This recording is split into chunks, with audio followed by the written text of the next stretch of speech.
চলে এসেছি আবার একটা বিয়ে আর বৌভাত একসাথে। তোমরা হয়তো ভাবছো তো চৈত্র মাসে আবার কিসের বিয়ে। না বন্ধু, এটা চৈত্র মাসের বিয়ে নয়, এটা ছিল ফাল্গুন মাসের বিয়ে বাড়ি। আর এটা ছিল সেই আমার ভাসুর ছেলের বিয়ে। এসেছি বাঁপুর লজে। আর বিয়ে বাড়িতে আসার মুহূর্তটা শেয়ার করেছিলাম, তারপরে শেয়ার করা হয়নি তোমাদের সাথে। এ কাজ ও কাজ করে করে সময় কেটে গেছে। আর এই ব্লগ ভিডিও জানো তো, এডিট না করলে পোস্ট করা যায় না। তো এটা ছিল বাঁপুর লজ। তো এখানে বিয়ে আর বৌভাত একসাথেই হচ্ছে। আর বাড়িতে হলে বেশি আনন্দ হয়, লজে জানি না কতটা আনন্দ হবে। আর এই লজের ভিতরে আমি ফার্স্ট টাইম এলাম, এখানে আমি কোনোদিনই আসিনি। তো এর ভেতরটা কেমন আমি তাও জানি না। তো চলো তোমাদের সাথে যাই গিয়ে শেয়ার করি। তো এই যে এসে গেছি, সমস্ত আমার যা দঙ্গল। আর বিয়ে হচ্ছে ভাসুর ছেলের। আমরা সব কাকিমা শাশুড়ি হয়ে গেছি। এই যে আমার সব দেওরেরা, দেওর, সবাই দেওর ভাসুর এসবই আছে।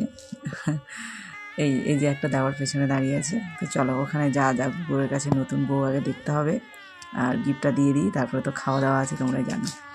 তো ভিডিওটা স্কিপ না করে পুরোটা দেখতে থাকো, আশা করি তোমাদের অনেক ভালো লাগবে। জানি হয়তো ভিডিওটা অনেক বড় হয়ে গেছে, একটু লং, আর লং ভিডিও দেখতে অনেকেরই একটু সমস্যা, তো একটু কষ্ট করে দেখে নিও, ভালো লাগবে। তো দেয়া হয়ে গেছে আমাদের গিফট। এই যে নতুন বউ এখানে বসে আছে, আমাদের বৌমা হয়। এই যে আমরা মা মেয়ে দুজনে। তো এখানে ফটো তুলবো, ফটো তোলার একদমই সুযোগ পাইনি, বহু মানুষ ছিল, পরে তুলে নেব। তো এসে দেখি এই যে আমার তোজবাবু, তখন থেকে একদমই খুঁজে পাচ্ছিলাম না। এসে দেখি খাওয়া শুরু করে এই যে দিয়েছে একদম স্টার্টারে। এসে দেখছি পকোড়া খাচ্ছে, তো আমি একটু নিয়ে নিলাম পকোড়া। তো পকোড়াটা ছিল চিকেন পকোড়া, তো খেতে বেশ ভালোই লাগছিল। তো আমার মুখে আবার একটু নুন নুন মনে হচ্ছিল, তাই আমি একটু কাসুন্দি নিয়ে নিলাম, ভালোই। তারপরে এরা দেখি কফি খেতে শুরু করেছে, তাতেই আছে গল্প করছে। এদিকে তোজও দেখছি আজকে ফুল স্পিডে একদম খাওয়া দাওয়া শুরু করছে। দেখলাম আবার ফুচকায় দম দিয়েছে, থাকো ফুচকা খাক, আর আমি কফি খেলাম না। আর এই বিয়েবাড়িতে গেলে ফুচকা পকোড়া বা কফি একসঙ্গে তিনটে জিনিস আমি একদম খাই না, খেলে আমার পেটে গিয়ে একদম লাফাতে শুরু করবে, জ্যান্ত হয়ে উঠবে সব জিনিস।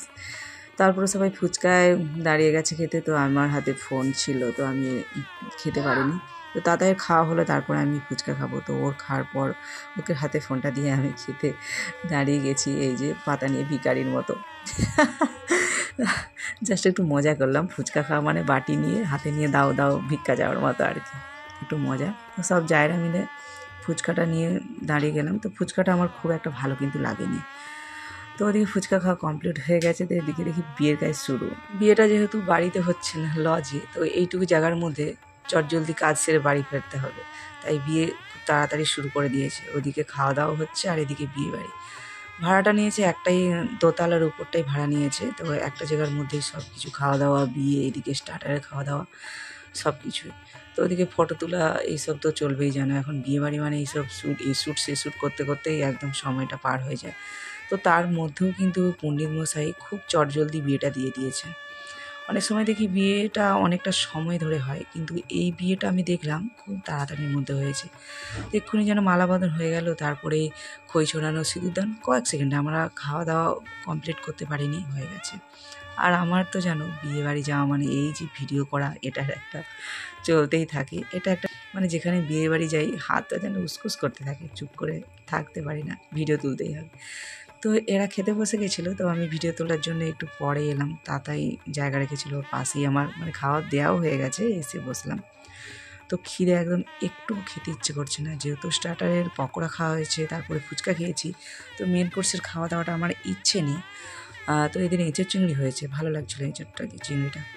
কিন্তু বসতে তো হবে বলো, না খেলে সেদিকে তো বাড়ি ফিরতে হবে, না লজে আজ সারা রাত থাকবো নাকি, আমার জন্য ভাড়া নিয়ে রাখবে আজকে। তো মানে সবাইকেই তাড়াতাড়ি খাইয়ে নিয়ে চলে যেতে হবে।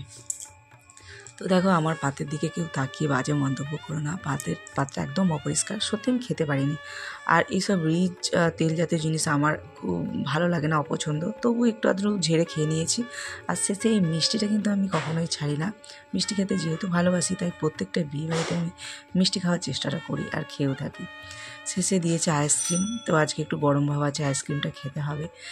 তো চলো নিচে যাই। তো নিচে এসে আইসক্রিম খেয়ে নিয়ে একদম বাড়ি যাব, টোটো আছে দাঁড়িয়ে। তো আমার ভিডিওটা তোমাদের কেমন লেগেছে অবশ্যই কমেন্টে জানিও, ভালো লাগলে লাইক কমেন্ট শেয়ার করতে ভুলো না। টাটা সবাইকে, শুভরাত্রি, সবাই ভালো।